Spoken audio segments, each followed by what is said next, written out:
मोदी सरकार ने करोड़ों किसानों को राहत पहुंचाते हुए प्रधानमंत्री फसल बीमा योजना को मंजूरी दे दी है। प्रधानमंत्री मोदी ने नई फसल बीमा योजना की तारीफ करते हुए आज के दिन को ऐतिहासिक और पथ प्रदर्शक बताया है। साथ ही उन्होंने नई फसल बीमा योजना को किसानों के लिए लोहड़ी, पोंगल और बिहू का तोहफा बताया। इस वर्ष खरीफ सीजन से ही पुरानी योजनाओं की जगह नई फसल बीमा योजना लागू होगी।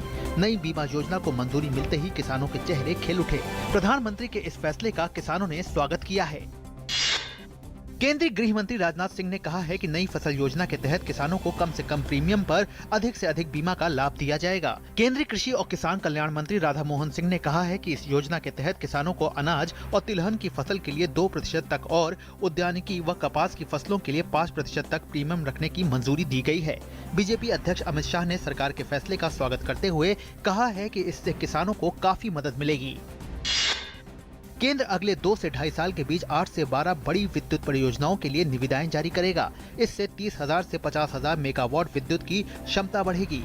केंद्रीय ऊर्जा मंत्री पीयूष गोयल ने प्रदूषण घटाने के लिए बेहतर कोयला तकनीक अपनाने पर जोर दिया। उन्होंने जापान सरकार से अंतर्राष्ट्रीय सौर गठबंधन से जुड़ने का आह्वान किया। केंद्रीय मंत्रिमंडल ने 7वें वेतन आयोग की सिफारिशें तय करने की प्रक्रिया पर सचिवों की विशेषाधिकार समिति की स्थापना को मंजूरी दे दी है। समिति की अध्यक्षता कैबिनेट सचिव करेंगे। त्रिपुरा के लोगों की दशकों पुरानी मांग आज पूरी हो गई। राजधानी अगरतला आज ब्रॉड गेज लाइन से जुड़ गई। पहली रेल जब स्टेशन पर पहुंची तो स्थानीय लोगों के चेहरे खुशी से खिल उठे। केंद्रीय रेल राज्य मंत्री मनोज सिन्हा ने कहा है कि इस साल मार्च तक ये सेवा पूरी तरह से शुरू हो जाएगी। साथ ही उन्होंने कहा है कि दिसंबर 2017 तक त्रिपुरा के दक्षिणी छोर सबरू तक ब्रॉड गेज रेलवे लाइन बिछा दी जाएगी। जहाज रानी और परिवहन मंत्री नितिन गडकरी ने कहा है कि सरकार ने इस वर्ष जल मार्ग यातायात 3.5% से बढ़ाकर 15% करने का लक्ष्य रखा है। उन्होंने कहा है कि बंदरगाहों और नदी जल मार्गों की बुनियादी सुविधाओं के विकास में 40% की सब्सिडी दी जाएगी और जल्द ही 3 बंदरगाहों पर काम शुरू हो जाएगा। उन्होंने कहा है कि पूरे देश में लगभग 50 लाख लोगों को रोजगार मिलेगा।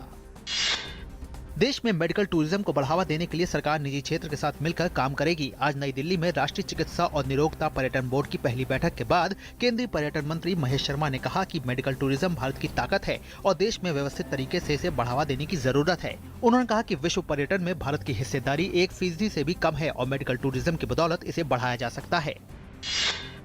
बजट पूर्व चर्चा के तहत वित्त मंत्री अरुण जेटली ने आज अर्थशास्त्रियों से मुलाकात की। अर्थशास्त्रियों ने वित्त मंत्री को सुझाव दिया है कि अर्थव्यवस्था को गति देने के मकसद से मैन्युफैक्चरिंग सेक्टर को बढ़ावा देने की जरूरत है। अमेरिकी राष्ट्रपति बराक ओबामा ने राष्ट्र के नाम अपने अंतिम संबोधन में पाकिस्तान को दुनिया का सबसे अस्थिर देश बताया है। उन्होंने ISIS और अल-कायदा जैसे आतंकी संगठनों के खात्मे को प्राथमिकता बताया। ओबामा ने कहा कि धर्म को आतंकवाद से जोड़कर नहीं देखा जाना चाहिए। पाकिस्तान के शहर क्वेटा में एक पोलियो केंद्र के पास धमाके में 14 लोगों की मौत हो गई और कई लोगों के घायल होने की खबर है। धमाके की वजह का अभी तक पता नहीं चल पाया है। इलाके को सील कर दिया गया है। फिलहाल क्वेटा में पोलियो अभियान पर रोक लगा दी गई है। अफगानिस्तान के जलालाबाद में बम धमाके में 7 लोगों की मौत हो गई, जिनमें 5 पुलिस के जवान भी शामिल हैं। इसके अलावा एक कांस्टेबल समेत 11 लोग घायल हो गए। हमला पाकिस्तानी वाणिज्य दूतावास को निशाना बनाकर किया गया। जलालाबाद में भारतीय और पाकिस्तानी वाणिज्य दूतावास आसपास है। भारतीय वाणिज्य दूतावास के अंदर सभी भारतीय सुरक्षित हैं।